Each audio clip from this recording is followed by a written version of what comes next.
السلام عليكم ورحمة الله تعالى وبركاته. بسم الله على بركة الله. نبداو الفيديو مع يوميات المرأة الدجيجية.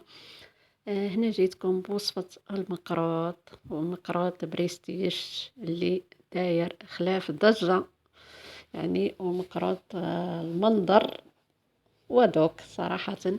هنا جيت يعني الأحسن اللي يكون عنده الكاوكاو ولا اللوز نعملوه بالكاوكاو ولا باللوز، وحتى بالغرس يعني يجي مليح. هنا بسم الله على بركة الله جبت أنا قالب نتاع الغرس، وكاينة أنواع من الغرس، يعني ما نعرفش الاسم نتاعها، ولكن كاينة كنمسو في العلبة نتاعها نلقاوها طرية، وكاينة اللي تكون يابسة، يعني الطرية أحسن. هنا جبتها أنا عجنتها، يعني دات لي وقت في العجين باه رجعتها هكا طرية، وضعت لها 2 مغارف زبدة، وضعت لها 2 مغارف جلجلانية اللي تكون شوية محمصة، يعني ماشي محمصة بزاف، وضعت لها خلاف. هنايا بديت وضعت لها القليل من الماء الزهر هنا، وندخل يعني وما نوضعش الكمية كبيرة نتاع الماء الزهر لا تعدي لنا، تكون يعني طالقة وما نقدروش نتعاملوا معها. لازم يعني يدانا حتى نعرفوها، يعني تكون ماشي طالقة وماشي ناشفة. ها هي كيفاش تكون طرية. هنا رجعت الغرس تاعي لهيه يعني اكوطي، ورجعت نخدم العجينة نتاع المقروط سمحولي. هنا جبت 3 كيلات نتاع الدقيق متوسط، ماشي خشين وماشي رقيق. زدت لهم 2 مغارف مملوئين تاع الفرينة، وضعت لهم خلاف آه، القليل ملعقة من الفاني تمدلنا النكهة، وضعت ملعقة ماشي مملوءة يعني الملح، لأن المكروط نملحو ماشي نملحو كمية كبيرة ولكن نملحوه. وضعت القليل نصف ملعقة سكر. هنايا جبت الكيلة اللي عملت بها، يعني 3 كيلات دقيق، وضعتهم زبدة مش تكون سخونة، لازم تكون يعني دافية فقط. ونعمر الكيلة نتاعي بالزيت سانغو اللي هو زيت المائدة. لهنا يعني انا هاد العامل خدمته في الليل، هنايا خدمته في الليل وتركته بات، يعني لان الدقيق نتاعي خشين شويه ماشي رقيق، لهذا خدمته في الليل. وهنايا نبدا يعني ندخله مليح بيديا.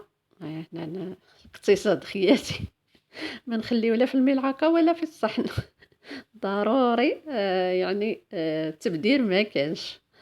هنايا جيت ندخل هذيك الزبدة نتاعي مليح مليح في الدقيق، ونخليه يعني ليلة كاملة، أو يعني 4 ساعات حتى ل8 ساعات، والأحسن يعني يبات ليلة كاملة. هنايا أنا يعني في الليل وضعت له غير الزبدة هكا، دخلته مليح مليح وخليته، ما وضعت له لا ما الزهر ولا ما.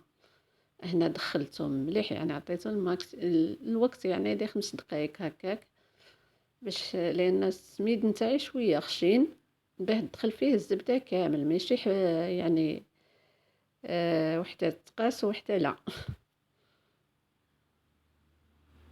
هنا كنتمنى نمدو الوقت لاي وصفه نعملوها، يعني تمدلنا النتيجه النتيجه تكون ممتازه.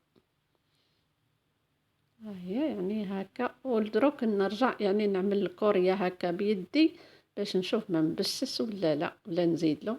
ها هو يعني ما كيتفركش والو، نحركها في يدي يعني ما تفركليش هكا. هذا هو القوام يعني اللي نحتاجه.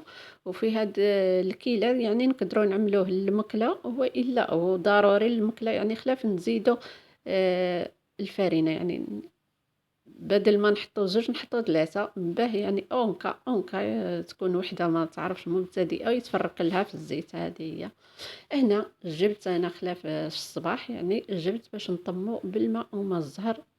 وانا الامانه الماء دالي 3 كيلات دقيق مع 2 مغارف فرينه، دالي يعني 2 كيلات ماء. الماء والماء الزهر، يعني انا كي نحط نص الماء الزهر والنص ماء، لان الدقيق نتاعي خشين قلت لكم كيتشرب. وهنا خلاف كاينة واحد الأخت دايمًا يعني يطلبوا مني حاجة ونطول باش نعملها، أنا كنت صراحةً كنت حابة نخدم يعني تاع السنيوة ويكون بالكاوكاو، ولكن بناء على الطلب نتاعها قالت لي أنا حابة نخدم تاع الطابع، وعطيني المقادير يعني وكيفاه نعمل الطابع كيلصق لي في هذا يعني أنا طالب المتتبعات على العين والراس.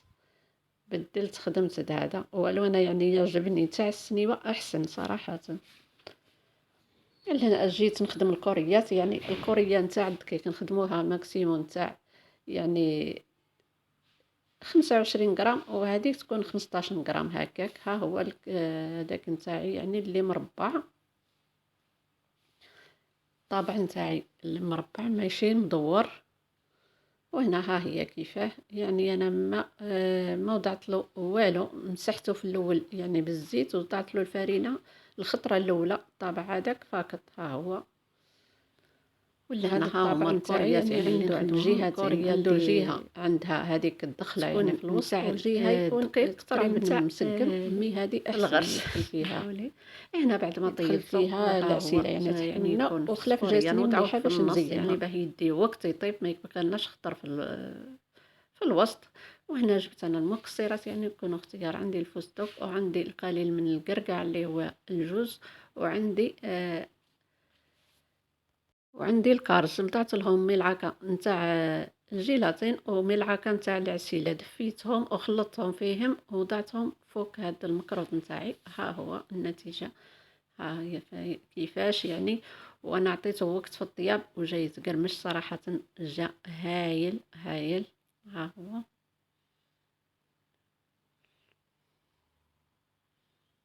هنا حبيت نوري لكم هكا عن قرب، شوفوا كيفاه يعني كيتمسو يتفتت. وهنا غير كيما طيبته ها هي النتيجة النهائية. وهذا هو المقروط نتاعي بريستيج، وان شاء الله اللي طلبت مني يعني تكون في المتابعة وتشوف وتتبع ومعذرة على بالي باللي فات الوقت.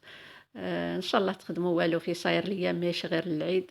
وهنا نقول لكم مع السلامة وصحة عيدكم مسبقا وصحة فطوركم، ونقول لكم مع السلامة وملاقات الخير. ربي يرزقكم بكل ما كيتمناو ان شاء الله، وربي يشفي جميع مرضانا ومرضى المسلمين، وربي يرزقنا كل خير ان شاء الله. ان شاء الله ربي يتقبل منا الصيام والقيام وصالح الاعمال ويمحي عنا كل سيئاتنا ويكوي حسناتنا ان شاء الله.